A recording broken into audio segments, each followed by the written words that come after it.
Hey guys, today I'll show you how you can unblock Cloudflare on Chrome. So let's get started. First, open your browser, Google Chrome, and click on the three dots in the top right corner. From there, go to the Settings menu and find the Privacy and Security section. This is where you can control your browsing data and fix issues like Cloudflare blocks. Now, click on the option called Clear Browsing Data. A new window will appear with different checkboxes. Here, you need to select two important options. The first one is Cookies and Other Site Data, which removes stored website information that might be causing conflicts. And the second one is Cached Images and Files, which clears temporary files saved by your browser. After selecting both options, click on the Clear Data button. This process may log you out of some websites, but it won't delete anything important from your system.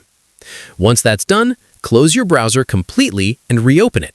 Restarting helps apply all the changes properly and ensures that any old session data is fully removed.